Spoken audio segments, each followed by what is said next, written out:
بسم اللہ الرحمن الرحیم۔ السلام علیکم ورحمۃ اللہ وبرکاتہ۔ امید ہے کہ تمام دوست و احباب بخیر و عافیت ہوں گے۔ آج ہم انشاءاللہ اس ایپیسوڈ میں 3 باتیں جانیں گے۔ ایک مغفرت خداوندی، دوسرا عقائد اصل ہیں، تیسری تکمیل عقائد۔ تو ان ویڈیو دیکھنے سے پہلے سبسکرائب اور لائک اور شیئر ضرور کر دیں۔ مغفرت خداوندی۔ حضرت ابو داؤد کی حدیث میں ایک قصہ آیا ہے کہ بنی اسرائیل میں ایک عابد اور ایک فاسق کا قصہ آیا ہے۔ عابد تو دن رات عبادت میں رہتا اور یہ دن رات گناہ اور فسق و فجور میں رہتا تھا۔ وہ عابد اس کو نصیحت کیا کرتا تھا کہ تو یہ حرکتیں چھوڑ دے۔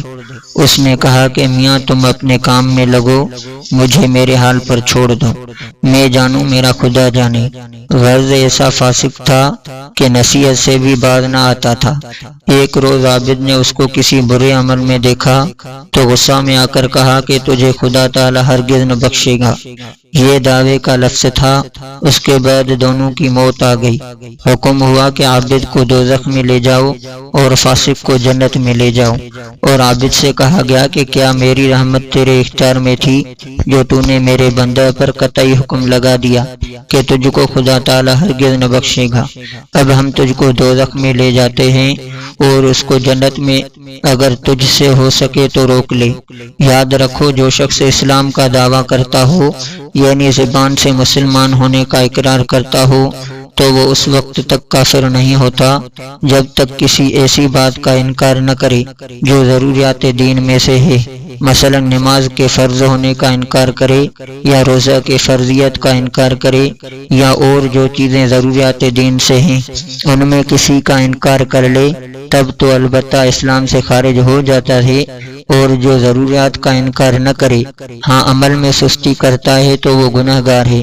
اس پر ایسا سخت حکم نہیں لگایا جا سکتا کہ یہ بالکل اسلام سے خارج ہو گیا اور ابد الآباد کے لیے حق تعالی کی رحمت سے مایوس ہو گیا۔ آخر کفر سے پہلے گناہ کا مرتبہ بھی تو ہے، اور اس میں 2 درجے ہیں، صغیرہ اور کبیرہ۔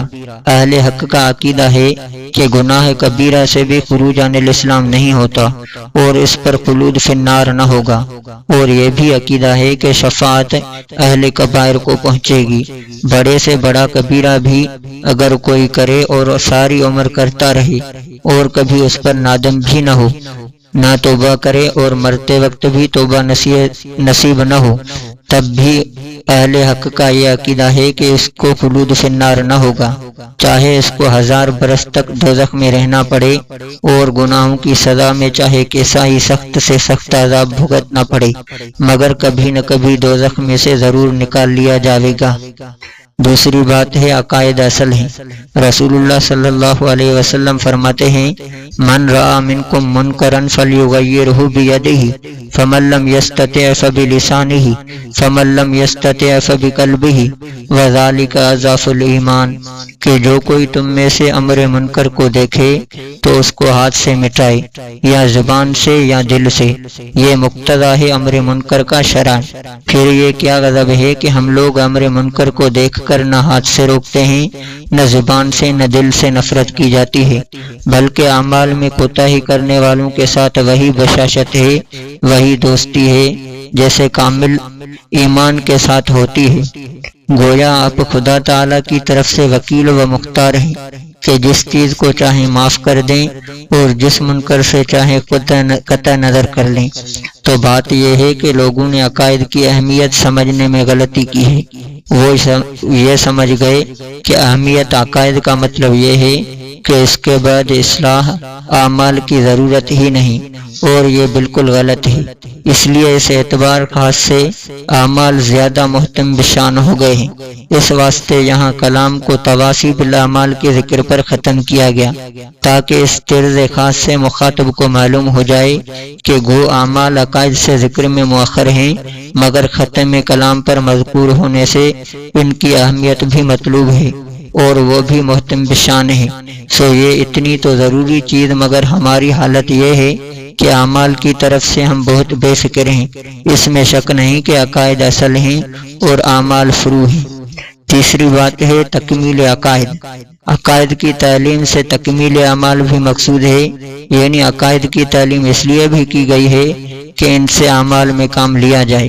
اس کی دلیل حق تعالیٰ کا یہ ارشاد ہے، ما اصابکم من مصیبت فی الارض ولا فی انفسکم الا فی کتاب من قبل ان نبرأها ان ذلک علی اللہ یسیر۔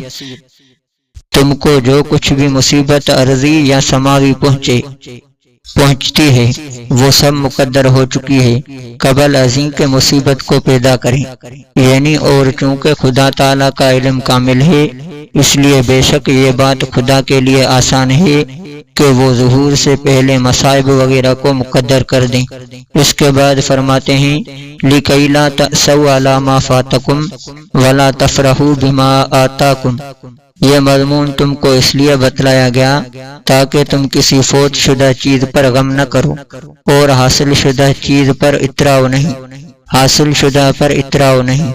یہ تعلیل ہے یا ما بالسبقی جس کا تعلق اخبرنا کم بذالک مقدر سے ہے، یعنی ہم نے تم کو اس مسئلہ کی تعلیم اس لیے کی تاکہ تم مغموم نہ ہو اور اتراؤ نہیں۔